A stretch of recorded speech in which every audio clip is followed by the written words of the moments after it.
well, it's not quite been a week off, but no midweek game. How beneficial has that been for you to have a bit of extra time to prepare for this weekend? And in the current circumstances, enjoy the sunshine. Very nice.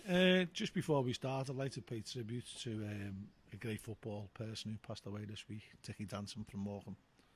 It was brilliant with us when we first went there. You know, we had a band of Scousers who went there, and he was just brilliant with his great personality, very fair. He looked $1 million. He had a lovely suntan. Although he was a lot older than us all, he looked a lot younger than us.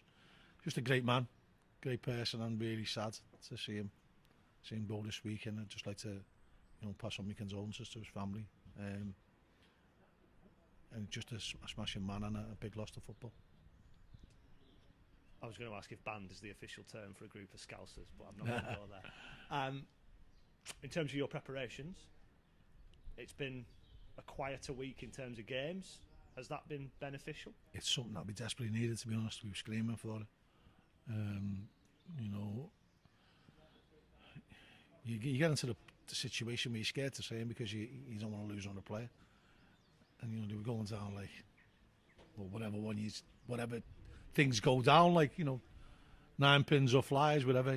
But it's just so frustrating because we've had such a good year and we still want to keep going, and it's just getting harder and harder with the injuries. But the lads are showing great character,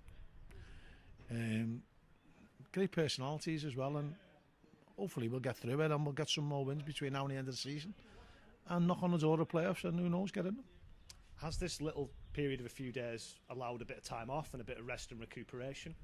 Initially, but we still worked on Tuesday, and we had a 23s bounce game as well, which got some minutes into some legs that we needed. And what we've got now is we've got lads who are prepared to step up, as we saw on Saturday, and show their worth to the squad. You'd reached a stage with the injuries where you weren't just asking kind of someone to come in, it was maybe the third or fourth option in that position with players coming in. Although you work on things in training and the players all know the roles, how difficult is that for somebody who might have been 3 or 4 players away from starting in September to be asked to go straight in? It's difficult because, whatever way you train and you know your job, actually not doing it for a while and getting thrown in the deep end, it's very difficult. And the lads who have been asked to do it have done smashing. Joe Maguire hasn't played, hasn't he? He started a league game all season and, did ever so well on Saturday. Ben was out to see him for a long time. He got in and done well. Harvey was out to see him for a long time. He got in and done well. Morgs is just starting to play league football, and finding his feet and doing well. And, Sean hasn't played up front for a while and, he answers the call. So I am pleased with the character that we've got in the squad. No Dion Charles because of the international situation. Is there any personnel likely to be coming back for this trip to Peterborough? Don't know, to be honest. I wouldn't want to get my hopes up too high. What we've got to be mindful of the fact is that we've still got quite a few games to play, and we don't want to rush people back and then lose them. Get them back for one game, lose them for the rest of the season. We've got, Colby, Seamus and Joe Pritchard are knocking on the door for fitness, so possibly this week might come too soon, who knows, but I'd certainly hope they'll be available for Good Friday. You mentioned players who've come in having not played for a long time and had to sort of get up to speed quickly. Obviously Joe Maguire was a great example of that. Don't think he'd started a league game for a year. Is it more difficult for Toby Savin as the goalkeeper to be not in the side and not playing regularly and then asked to come back in and play for the rest of the season? And how do you think he's responded to that? Yeah, I mean, it's a double-edged sword. I think it's difficult for keepers. I think it's a specialist position. I think it's being thrust in against Ipswich didn't help him. Having to come on as a goalkeeper, I think, is the hardest position in the world in football to come on as. And that didn't go too well for him. I think he took time to recover after that. Now, you can say it's difficult, but, Nathan stayed out for 10, 15 games, and then when he came in, You know, he hit the ground running. So everyone's different. I think Toby had to react to the disappointment of getting left out as well, which I don't think he handled as well as what he could, and I think he realises that. And you know, a lot of people put a lot of work into Toby, and he paid that off. You know, he couldn't have got a worse start on Saturday. No, not for him, for the team. We couldn't have got a worse start, but as a goalkeeper, you know, you want to. His ultimate ambition is to keep clean sheets, and so then to have to recover from that, he did really well after that, and you know, made a really important save in the second half, and his handling was good and his kicking was good. So, you know, Toby's still a young lad. He's going to be an unbelievable talent, Toby. I still think he'll go all the way. I'm convinced about that. And you know, he's got to realise that everything he does for us is just going to be as important. And it's important in his learning, in his development, and I know he's desperate to do well. So when you've got players like that, you've got a chance. Is it any surprise to see him linked in the media with various Premier League clubs and the scout list getting bigger, coming to games and stuff like that? With the expectations you have of him, is that to be expected? It's no surprise to me. You know, he's 19, 20. There's not a great deal of goalkeepers about.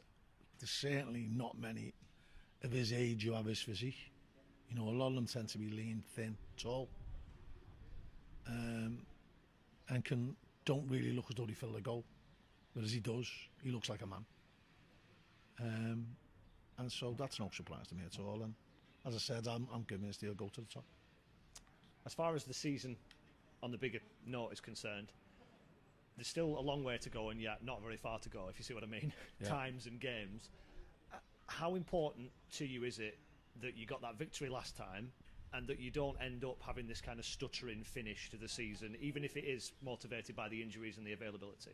Yeah, well, we got the win against Swindon and didn't back that up. You've got to back them up. And, you know, every game we play is going to be tough. Doesn't matter whether at the top end of the table or the bottom end of the table. Every game we play is going to be tough. And we're prepared for that. And we could hide behind the injuries. I'm not going to. I'm pleased with the squad I've got. I'm pleased with the way the lads have responded who've been called in. And we'll give it our best shot. And if we get a bit of luck, which you definitely need, you can go and win games. Equally, if you get bad luck, you can lose games. I mean, if you look at the Blackpool game against Peterborough, you know, our opponents on Saturday, not in the game, 1-1, 10 minutes into the second half, ball bounced in the box, hit someone on the arm. Side on, could have hit t-shirt rule, could have applied, no penalty. No one really appealed for it. Penalty get given, Blackpool take the lead and go and win the game.